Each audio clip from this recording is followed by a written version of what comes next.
Assalamualaikum warahmatullahi wabarakatuh. Pada kesempatan kali ini, kami akan membahas dua konsep penting dalam elektronika material.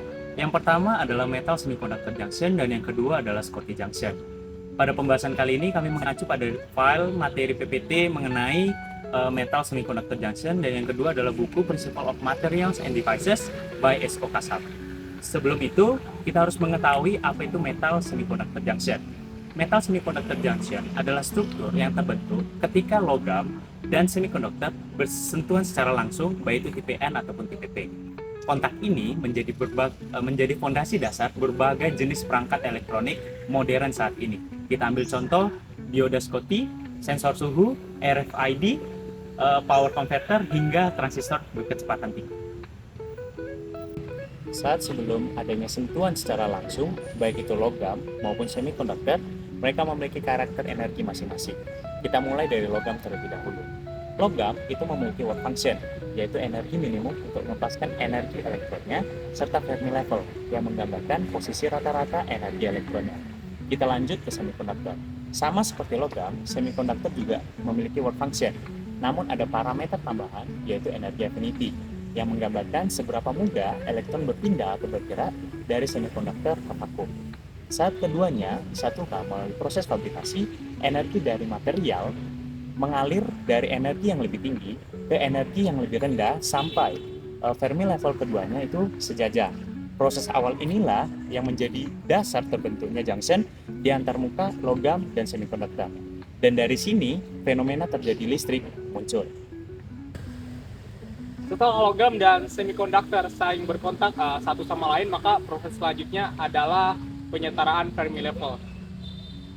Pada sebuah kondisi, katakanlah pada semikonduktor tipe N, ketika work function pada logam lebih tinggi daripada work function pada semikonduktor, maka elektron pada semikonduktor akan tertarik menuju logam, yang mana hal ini akan membuat permukaan semikonduktor, khususnya elektron, akan tertarik ke logam.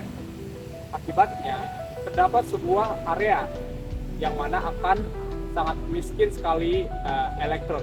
Area inilah yang disebut sebagai depletion region atau depletion area.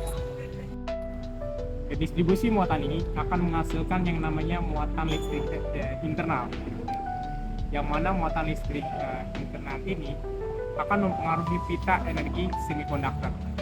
Nah, fenomena inilah yang kita sebut sebagai band bending, di mana konduksi band akan melengkung naik mendekati logam, dan valensi band akan melengkung mengikuti suku energi.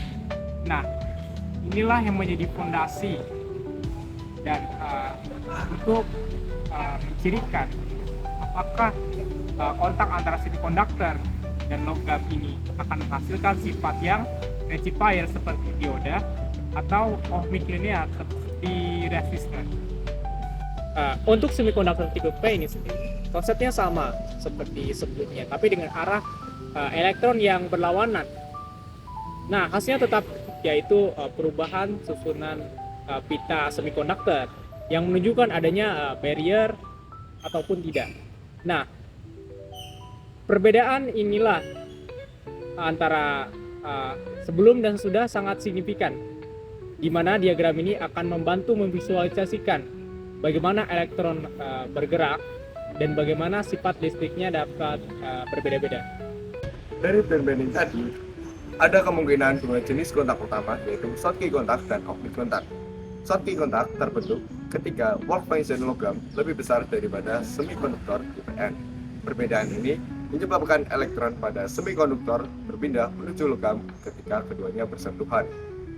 Akibatnya, sisi dekat pada semikonduktor akan kehilangan elektron dan membentuk depletion region, yaitu daerah miskin elektron. Pembentukan depletion region ini menghasilkan sebuah energi barrier atau yang disebut dengan Schottky barrier, yaitu penghalang yang harus ditembus oleh elektron untuk berpindah menuju logam. Tinggi Schottky barrier dinyatakan dalam persamaan IB sama dengan PM dikurangi Chi, di mana PM adalah work function dari logam dan Chi adalah elektron affinity dari semikonduktor. Keberadaan Schottky barrier ini menyebabkan Schottky kontak bersifat rectifying atau menyearahkan arus, di mana arus akan mengalir ketika kondisi forward dan akan kecil ketika kondisi reverse. Perilakunya mirip dioda, tetapi mekanismenya langsung dari metal semikonduktor. Sebaliknya, ohmic kontak terbentuk ketika work function logam lebih kecil daripada semikonduktor IPN. Dalam kondisi ini, perbedaan elektron tidak menghasilkan depression region yang signifikan. Tidak ada penghalang yang besar untuk menghambat elektron berpindah. Karena tidak ada barrier, hubungan arus tegangan menjadi linear atau seperti transistor biasa. Artinya, arus dapat mengalir dari dua arah tanpa hambatan berarti. Dalam teknologi fabrikasi seperti transistor dan IC, ohmic kontak sangat penting untuk memastikan arus dapat masuk dan keluar dari semikonduktor. Selanjutnya, kita masuk ke pembahasan tentang bagaimana Schottky junction bekerja ketika diberi tegangan luar, yaitu kondisi forward bias dan reverse bias. Yang pertama, forward bias. Pada kondisi forward bias, logam diberi tegangan positif terhadap semikonduktor tipe N. Ketika hal ini terjadi, tinggi energi barrier pada junction akan menurun. Penurunan barrier ini membuat elektron dari semikonduktor jauh lebih mudah bergerak menuju logam, sehingga arus dapat mengalir. Salah satu karakteristik penting dari Schottky diode adalah tegangan maju yang sangat kecil, biasanya hanya sekitar 0,2 sampai 0,3 volt, jauh lebih rendah dibanding dioda PN konvensional yang membutuhkan sekitar 0,7 volt. Karena proses konduksinya melibatkan pembawa muatan mayoritas saja, Schottky diode tidak memiliki reverse recovery time. Inilah alasan mengapa komponennya mampu melakukan switching dengan sangat tepat dan banyak digunakan dalam aplikasi frekuensi tinggi.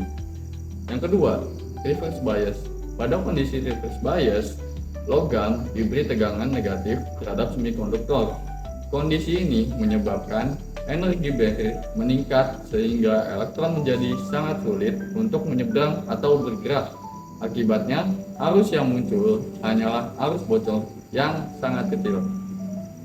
Namun, jika tegangan reverse diberikan terlalu besar, junction dapat mengalami breakdown sehingga Schottky diode tetap memiliki batas maksimum tegangan kerja. Karakteristik atau kemampuan melewatkan arus satu arah dan dikombinasikan dengan switching yang sangat cepat, inilah yang membuat Schottky diode banyak dipakai pada power elektronik dan sistem RF. Secara keseluruhan, metal semiconductor junction adalah istilah umum untuk semua kontak antara logam dan semiconductor. Dari junction ini bisa terbentuk dua jenis kontak. Yang pertama yaitu Schottky kontak, yang memiliki barrier dan menghasilkan sifat menyearahkan. Yang kedua yaitu ohmic contact, yang tanpa barrier sehingga arus dapat mengalir dua arah secara linear. Schottky kontak digunakan pada rangkaian berkecepatan tinggi seperti Schottky diode, penyiaran RF, rangkaian switching power supply, sistem komunikasi RFID, hingga logika di digital cepat. Sementara ohmic contact sangat penting untuk terminal seperti pada source dan drain, pada MOSFET, IC, sensor, dan hampir semua perangkat semikonduktor modern. Pemahaman tentang function, electron affinity, band breaking, serta alignment Fermi level menjadi sangat penting bagi para engineer agar dapat merancang perangkat yang efisien dan stabil. Aplikasi junction yang baik dapat meningkatkan kecepatan, efisiensi arus, serta performa thermal perangkat elektronik. Dengan demikian, meskipun ukurannya yang sangat kecil, junction logam semikonduktor memegang peranan yang sangat besar dalam teknologi elektronik masa kini. Mungkin terima kasih telah menonton. Kurang lebihnya mohon maaf. Kami dari kelompok F. Wassalamualaikum warahmatullahi wabarakatuh.